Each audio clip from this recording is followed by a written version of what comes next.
பாலபாஸ்கரன் கொடுக்கும் சிலுவையின் செய்தியை கேட்டுக்கொண்டிருக்கும் யாவரையும் இச்செய்தி மூலமாக சந்திப்பதில் பெரும் மகிழ்ச்சி அடைகிறோம். கர்த்தராகிய இயேசு கிறிஸ்துவனுடைய கிருபையும் தேவனுடைய அன்பும் பரிசுத்த ஆவியானவருடைய ஐக்கியமும் உங்கள் அனைவரோடும் கூட இருப்பதாக. ஆமென்.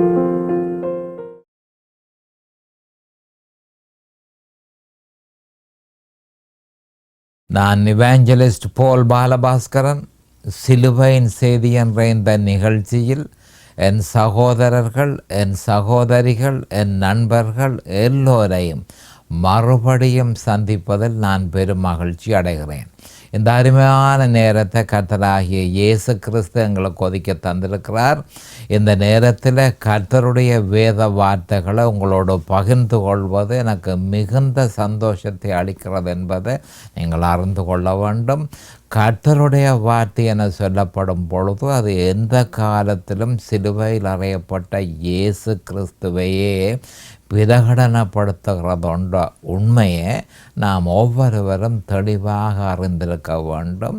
ஏனென்று சொன்னால் ஆதியாகமம் 1:1 இருந்து வெளி 22:21 வரையும் சொல்லப்பட்டிருக்கிற சகல வேத வாக்கியங்களும் ஏதோ ஒரு வழியில் சிலுவையில் அறையப்பட்ட இயேசு கிறிஸ்துவை பற்றியே பிரகடனப்படுத்துகிறது என்ற உண்மையை நாம் தெளிவாக அறிந்திருக்க வேண்டும்.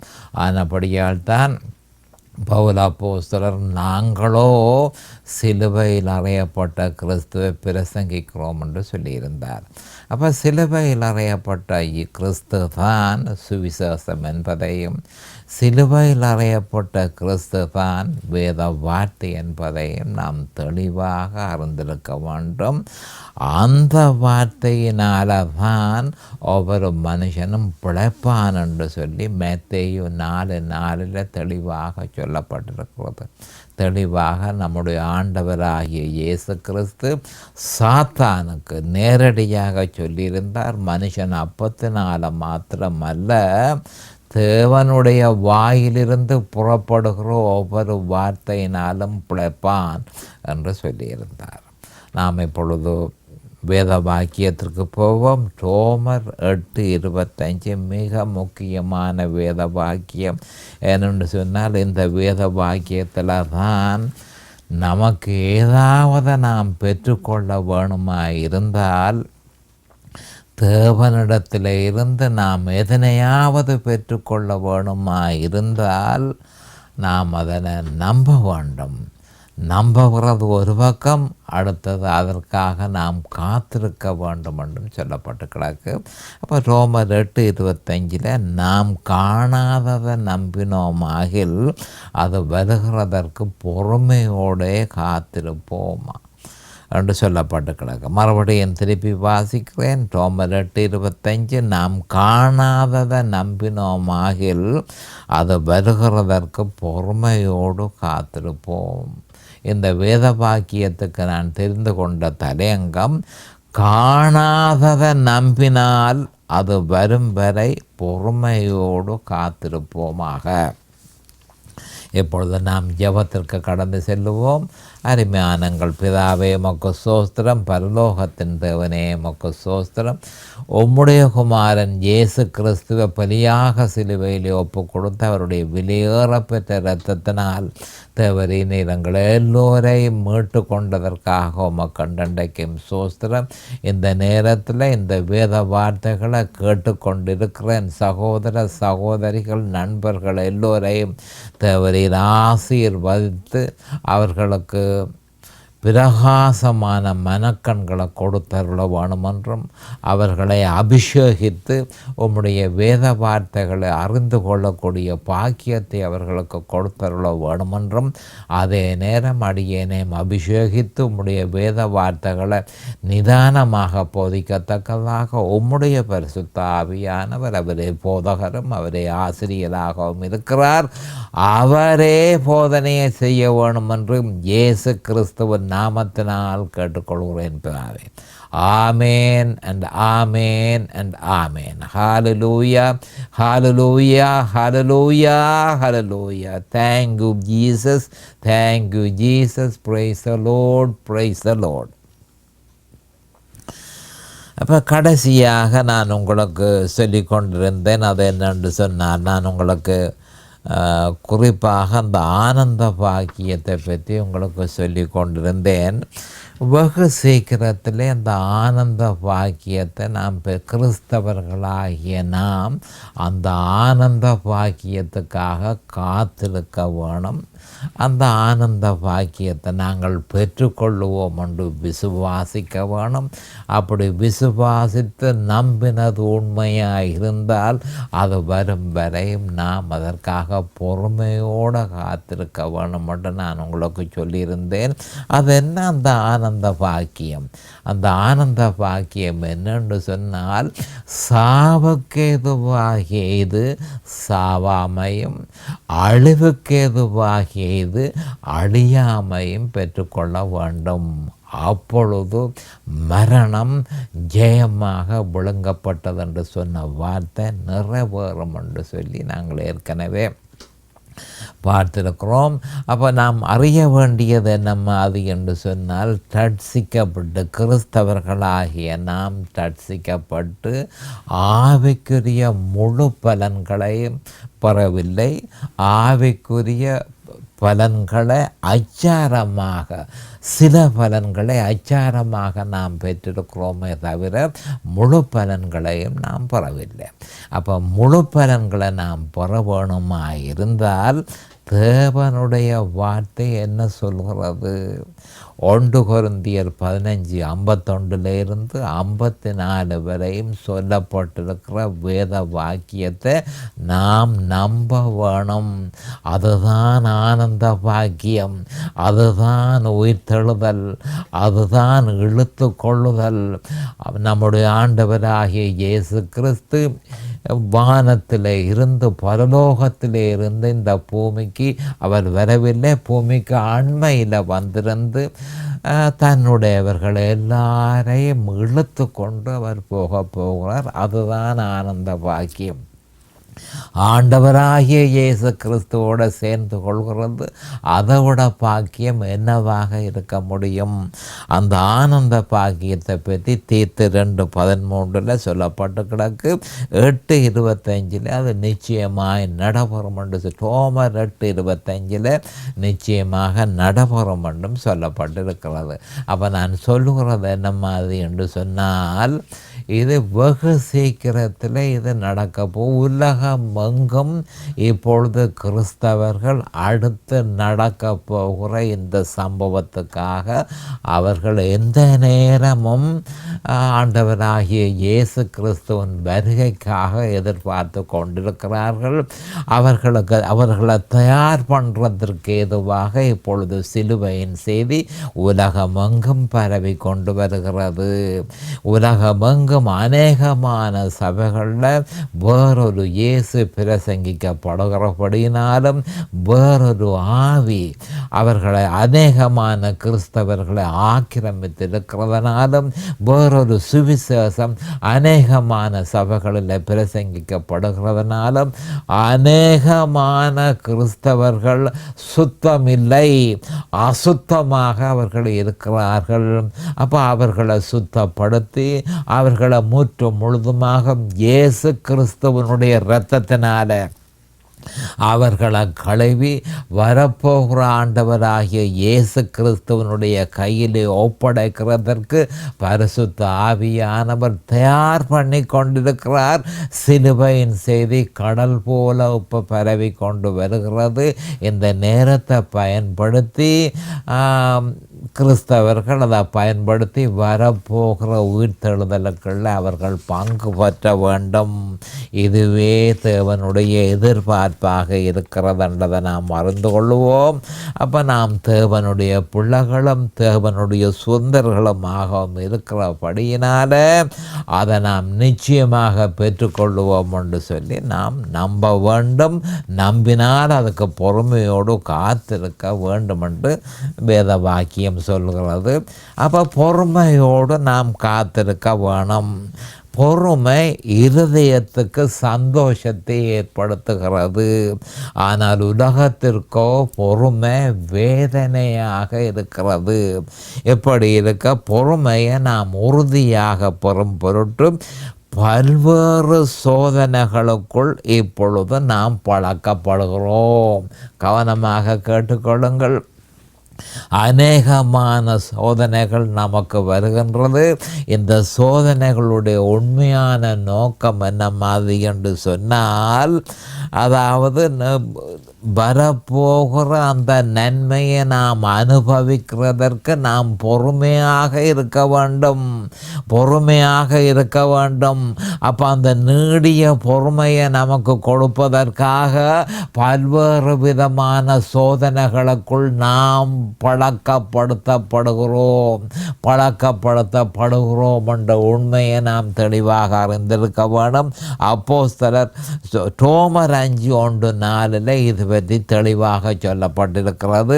அப்போ கவனமாக பார்த்து கொள்ளுங்கள். பவுல் அப்போஸ்தலர் ரோமர் 5:1-4 இது பற்றி என்ன சொல்லியிருக்கிறார் என்று சொன்னால், இவ்விதமாக நாம் விசுவாசத்தினாலே நீதிமான்கள் ஆக்கப்பட்டிருக்கிறபடியால் நம்முடைய கர்த்தராகிய இயேசு கிறிஸ்து மூலமாய் தேவனிடத்தில் சமாதானம் பெற்றிருக்கிறோம்.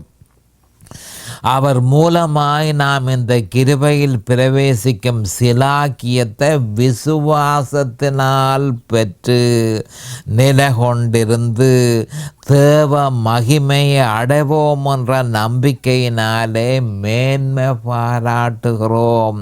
அது மாத்திரமல்ல, உபத்திரவம் பொறுமையையும், பொறுமை பரீட்சை என்று சொல்லப்பட்டிருக்கு வேதத்தில், அதை அனுபவத்தை என்று எடுத்துக்கொள்ள வேணும். உபத்திரவம் பொறுமையையும், பொறுமை அனுபவத்தையும், அனுபவம் நம்பிக்கையையும் உண்டாக்குறது என்று நாங்கள் அறிந்து உபத்திரவங்களிலேயும் மேன்மை பாராட்டுகிறோம். இந்த நன்மை, நமக்கு நன்மையை நாம் பெற்றுக்கொள்ளும் முகமாக உபத்திரவங்கள் நமக்கு ஏற்படுகிறது. சோதனைகள் மூலமாக பல்வேறு உபத்திரவங்கள் நமக்கு வருவதற்கு காரணம் என்ன? நீடிய பொறுமைக்கு நாம் பழக்கப்படுத்தப்பட்டு வரப்போகிற ஆனந்த பாக்கியத்தில் நாம் பங்கு பெற்ற வேணும் என்பதற்காகவே பல்வேறு சோதனைகளுக்குள்ள நாம் உட்படுத்தப்படுகிறோம் என்பதை கிறிஸ்தவர்கள் அறிந்திருக்க வேண்டும். அப்போ இந்த வேத வாக்கியங்களின் ஆவிக்குரிய பொருளை சற்று விவரமாக பார்ப்போம். இவ்விதமாக நாம் விசுவாசத்தினாலே நீதிமான்கள் ஆக்கப்பட்டிருக்கிறபடியினால், இந்த ஒருபடியினால தான் நீதிமான்கள் ஆக்கப்பட முடியும். விசுவாசத்தினாலேயே அது சாத்தியப்படும். அந்த வழி என்ன?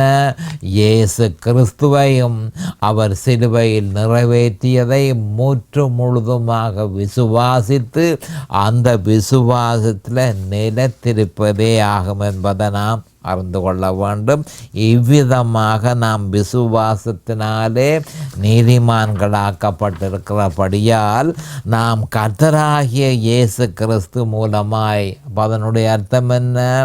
கர்த்தராகிய இயேசு கிறிஸ்து நமக்காக சிலுவையில் என்ன செய்தாரோ அதன் மூலமாக, அப்போ அவர் சிலுவையில் நிறைவேற்றியதன் நிமித்தம் தேவனிடத்தில் சமாதானம் பெற்றிருக்கிறோம். என்ன சமாதானம்? நியாயப்படுத்தும் சமாதானம். அப்போ 2 சமாதானம் இருக்கு. ஒன்று நியாயப்படுத்தும் சமாதானம், மற்றது பரிசுத்தப்படுத்தும் சமாதானம். அப்போ விசுவாசத்தின் மூலம் முதலாவதாக நியாயப்படுத்தும் சமாதானத்தை நாம் பெற்றிருக்கிறோம். அப்போ பரிசுத்தப்படுத்தும் சமாதானத்தை நாம் பெற வேணுமா இருந்தால் தொடர்ந்து விசுவாசத்தின் மூலம்தான் அதனை பெற முடியும் என்று அறிந்திருக்க வேண்டும்.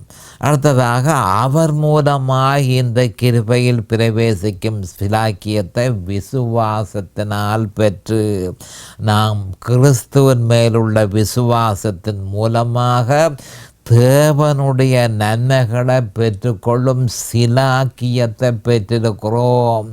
தேவனுடைய நன்மைகளை பெற்றுக்கொள்ளும் சிலாக்கியத்தை பெற்றிருக்கிறோம். அதில் நிலை கொண்டிருந்து அதில் மட்டுமே நாம் நிலை கொண்டு இருக்க வேண்டும். நிலை கொண்டிருக்கும் பொழுது தேவ மகிமையை நாம் அடைவோம் என்ற நம்பிக்கையினாலே அந்த நம்பிக்கை உத்தரவாதம் செய்யப்படுகிறது. பரிசுத்த ஆவியானவர் சொல்லுகிறார், ஒவ்வொரு கிறிஸ்தவனும் தேவ மகிமையை அடைவான். இயேசு கிறிஸ்துவையும் அவர் சிலுவையில் செய்து முடித்ததையும் தொடர்ந்து விசுவாசித்து அந்த விசுவாசத்தில் நிலை கொண்டிருக்கிற ஒவ்வொரு கிறிஸ்தவனும் தேவ மகிமையை அடைவான் என்று சொல்லி பரிசுத்த ஆவியானவர் உத்தரவாதம் செய்கிறார். தேவாதி தேவன் உத்தரவாதம் செய்கிறார். ஆனபடியினால நாம் மேன்மை பாராட்டுகிறோம். கிறிஸ்துவின் மேலுள்ள நம்முடைய விசுவாசம் தேவனுக்கு எப்பொழுதும் மகிமையை கொண்டு வருகிறது. கவனமாக பார்த்து கொள்ளுங்கள். அப்போ கிறிஸ்துவின் மேலே நம்முடைய விசுவாசம் இருக்குமானால் தேவன் மகிமைப்படுகிறார். வேறெங்கும் நம்முடைய விசுவாசம் இருக்குமானால் மாம்சம் மகிமைப்படுகிறது, சுயம் மகிமைப்படுகிறது. அதனாலே ஒரு பிரயோசனமும் இல்லை. இயேசு கிறிஸ்துவிலும் அவர் சிலுவையில் செய்து முடித்ததிலும் நம்முடைய விசுவாசம் நிலை கொண்டு இருக்குமாயின் அந்த விசுவாசத்தினால தேவாதி தேவன் மகிமைப்படுகிறார் என்பதை நாம் அறிந்து கொள்ள வேண்டும். வேறு எதிலும் நம்முடைய விசுவாசம் இருக்குமாயிருந்தால் அது சுயத்தை மகிமைப்படுத்துகிறது, அது மாம்சத்தை மகிமைப்படுத்துகிறது. அதனாலே ஒரு பிரயோசனமும் இல்லை. சீரழிந்த வாழ்க்கையே அதனாலே ஏற்படும் பிரயோசனம் என்பதை நாம் அறிந்து கொள்ள வேண்டும். மிசரபிள் கிறிஸ்டியானிட்டி, அதுக்குள்ள ஏராளமான மிசரபிள் கிறிஸ்டியன்ஸ் பூமியிலே இருக்கிறார்கள். அப்போ வேறு எந்த இடத்துல நம்முடைய விசுவாசம் இருக்குமாயிருந்தால் தேவன் மகிமைப்பட போகிறதில்லை. ஆனபடியால் அவர் அதனை ஏற்றுக்கொள்ளவும் மாட்டார் என்பதை நாம் தெளிவாக அறிந்து கொள்ள வேண்டும். அது மாத்திரமல்ல, உபத்திரவம் பொறுமையும் ஒரு மனுஷனுடைய குணாதிசயங்களை இங்கே சுட்டி காட்டப்படுகிறது. அவன் விசுவாசத்திற்கு உண்மை உள்ளவனாகவும் தன்னுடைய நோக்கத்திலிருந்து விலகாதவனும் எவ்வளவு வேதனையையும் எவ்வளவு சோதனைகளையும் அவன் சந்தித்தாலும் தன்னுடைய நேர் வழியிலே இருந்து அவன் ஒரு பொழுதும் விலக மாட்டான். அந்த வழி இயேசு கிறிஸ்துவே என்பதை நாம் தெளிவாக அறிந்து கொள்ள வேண்டும். அப்போ அந்த பொறுமை என்ன நமக்கு செய்கிறது என்று சொன்னால் அனுபவத்தை நமக்கு தருகிறது. வேதத்தில் பரீட்சை என்று சொல்லப்பட்டு கிடக்கு. அப்போ உண்மையிலே அது எக்ஸ்பீரியன்ஸ், அனுபவத்தை பற்றி சொல்லப்பட்டு கிடக்கு. பொறுமை அனுபவத்தையும், அதுதான் அதன் உபத்திரவத்தினுடைய முடிவென்ன, அனுபவம் நமக்கு உண்டாகிறது. அப்போ அனுபவம் கடைசியில் நமக்கு போதிக்கிறது என்ன, நம்பிக்கையை போதிக்கிறது. கவனமாக கேட்டுக்கொள்ளுங்கள். அனுபவம் நம்பிக்கையையும், அப்போ ஏற்றுக்கொள்ளப்பட்ட அனுபவத்தினுடைய இயற்கையான முடிவு நம்பிக்கை ஆகும் என்பதை நாம் அறிந்து கொள்ள வேண்டும். உண்டாகிறது என்று நாங்கள் அறிந்து உபத்திரவங்களிலேயும் மேன்மை பாராட்டுகிறோம். அப்போ கிறிஸ்தவர்கள் எனக்கு அந்த உபத்திரவம், எனக்கு இந்த உபத்திரவம் என்று சொல்லி அவர்கள் சொல்லாதபடிக்கு எச்சரிக்கையாக இருப்பார்களாக. அதை முணுமுணுத்தல் என்று சொல்லி தேவனை ஏற்றுக்கொண்டு இஸ்ரவேலியர்களை அழித்த மாதிரி கிறிஸ்தவர்களும் அழிந்து போவார்கள். ஆனபடியால் உபத்திரவங்கள் வரும் பொழுது முணுமுணுக்கிறதுக்கு பதிலாக நாம் மேன்மை பாராட்ட பழகிக்கொள்ள வேணும். ஏன் அந்த அந்த உபத்திரவத்தினால நமக்கு என்ன மாதிரி என்று சொன்னால் நாம் பழக்கப்படுகிறோம். நாம் பழக்கப்பட்டு வரப்போகிற ஆனந்த பாக்கியத்தை நாம் பெற்றுக்கொள்ளும் முகமாக நாம் பழக்கப்பட்டு உபத்திரவத்தின் வழியாக நாம் நம்முடைய இதை அனுபவிக்க வேணும் என்று சொல்லி நாம் அனுபவிக்க வேணும். வரப்போகிற ஆனந்த பாக்கியத்தை அதாவது அந்த ஆனந்த பாக்கியம் உயிர்த்தெழுதல் மகிமையான சரீரத்தை பெற்றுக்கொள்ளுதல். அப்போ மகிமையான சரீரத்தை பெற்றுக்கொள்வதற்கு ஏதுவாக கிறிஸ்தவன் உபத்திரவத்தின் வழியாக நடத்தப்படுகிறபடியினால் கிறிஸ்தவன் அந்த உபத்திரவத்தில் மேன்மை பாராட்ட வேணுமே தவிர ஒரு பொழுதும் அவன் முணுமுணுக்கக்கூடாது. அப்போ இந்த உபத்திரவம் நமக்கு தீங்கு ஏற்படுத்துவதில்லை. அப்போ தேவன் உபத்திரவத்தை தந்து நம்ம வேதனைக்குட்படுத்துகிறாரோ? இல்லை, ஒரு பொழுதும் இல்லை என்பதை நாம் தெளிவாக அறிந்து கொள்ள வேண்டும். உபத்திரவத்துக்கு மேலே உபத்திரவத்தை தந்து சோதனைக்கு மேலே சோதனையை தந்து விசுவாசத்தில் பலப்படுத்தி அந்த மேன்மை, அதாவது ஒவ்வொரு உபத்திரவத்திலும் நாம் மேன்மையை காண்பிக்க வேணும். அதென்ன நான் சொல்லுகிறேன் என்று சொல்லிக்க, ஒவ்வொரு உபத்திரவத்திலும் நாம் மேன்மை பாராட்ட வேண்டும் என ஆண்டவர் எதிர்பார்க்கிறார். அப்போ இதை பற்றி பவுலப்போஸ்தலர் எபிரேயர் 6:11-12 மேலும் அவர் சொல்லியிருக்கிறத பார்ப்போம். நீங்கள் அசதியாயிராமல் வாக்குத்தத்தமான ஆசீர்வாதங்களை விசுவாசத்தினாலும் நீடிய பொறுமையினாலும் சுதந்திரித்து கொள்கிறவர்களை பின்பற்றுகிறவர்களுமாயிருந்து உங்களுக்கு நம்பிக்கையின் பூரண நிச்சயம் உண்டாகும்படி நீங்கள் யாவரும் முடிவு பரியந்தம் அப்படியே ஜாக்கிரதையை காண்பிக்க வேண்டும் என்று ஆசையாயிருக்கிறோம் என கூறியிருக்கிறார். அப்போ எபிரேயர் 6:11-12 என்ன சொல்லப்பட்டிருக்கின்றதை நாம் கவனமாக பார்த்து கொள்ளுவோம். நீங்கள் அசதியாயிராமல், இதன் பொருள் என்ன என்று சொன்னால், கர்த்தருடைய விஷயங்களில் நீங்கள் சோம்பல் நிறைந்தவர்களாகவும் சோம்பேறிகளாகவும் இருக்காதீர்கள். ஏனென்று சொன்னால் இருளின் பிள்ளைகள், சாத்தானுடைய பிள்ளைகள் சுறுசுறுப்பாக இருக்கிறார்கள், ஒளியின் பிள்ளைகள் சுறுசுறுப்பில்லை என்று சொல்லி ஆண்டவராகிய இயேசு கிறிஸ்து சொல்லியிருக்கிறார். அப்போ நான் பரிசுத்த ஆவியானவர் மறுபடியும் சொல்லுகிறது என்ன என்று சொன்னால், நீங்கள் அசதியாயிராமல் தேவனுடைய விஷயங்களை ஒரு அலட்சியமாக நீங்கள் இருக்கக்கூடாது. அதற்கு நீங்கள் முதலிடம் கொடுக்க வேண்டும் என்று சொல்லி ஏற்கனவே மத்தேயு 6:33 சொல்லப்பட்டிருக்கிறது. 6:33 என்ன சொல்லப்பட்டிருக்கு?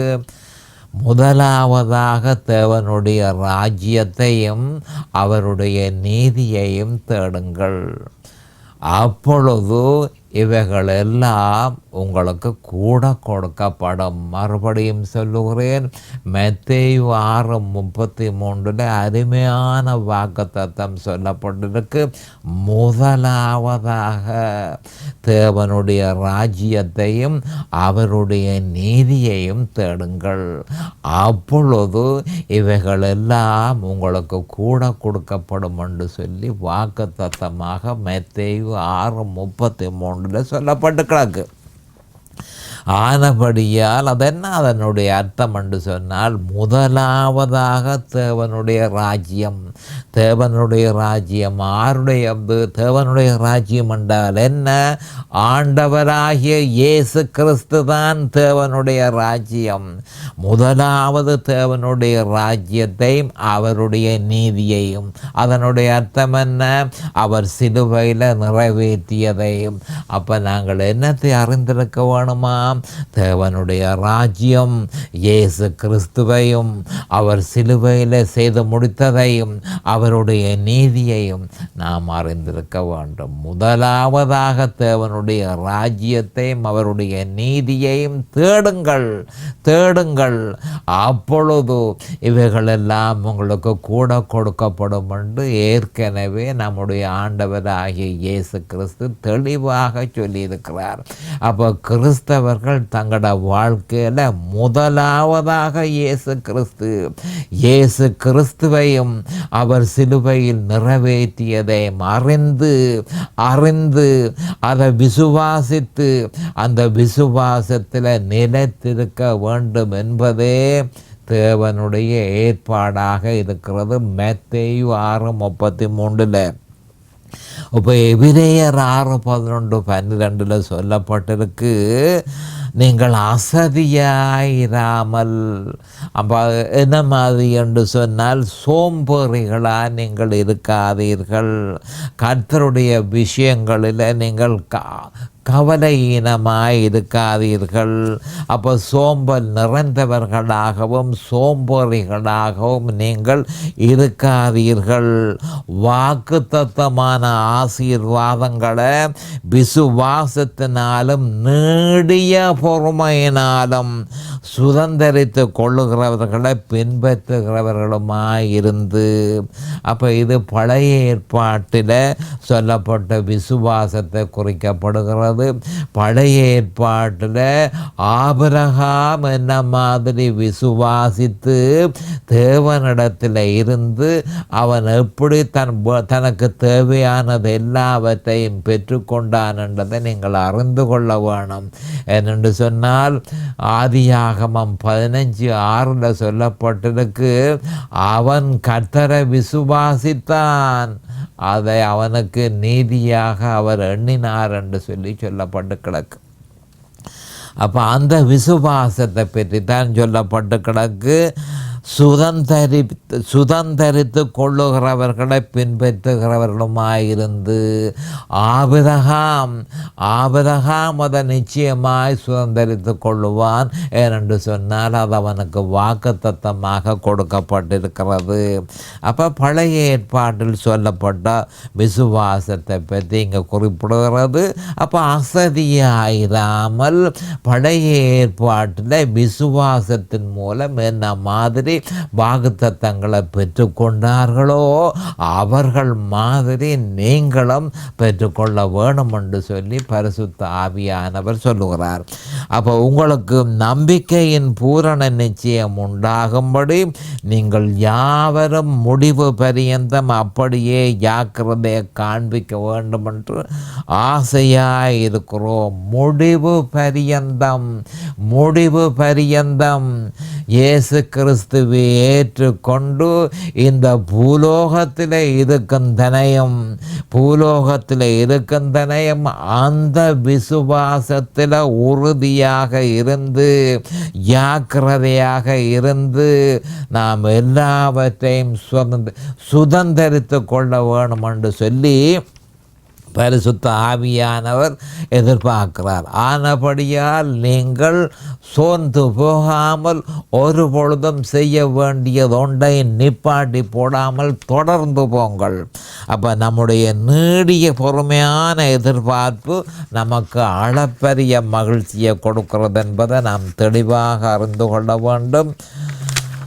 அப்போ ஏனென்று சொன்னால் தம்முடைய சொந்த குமாரன் என்றும் பாராமல் நம்ம எல்லோருக்காகவும் அவரை ஒப்பு கொடுத்தவர் அவரோடு கூட மற்ற எல்லாவற்றையும் நமக்கு அருளாதிருப்பது எப்படி?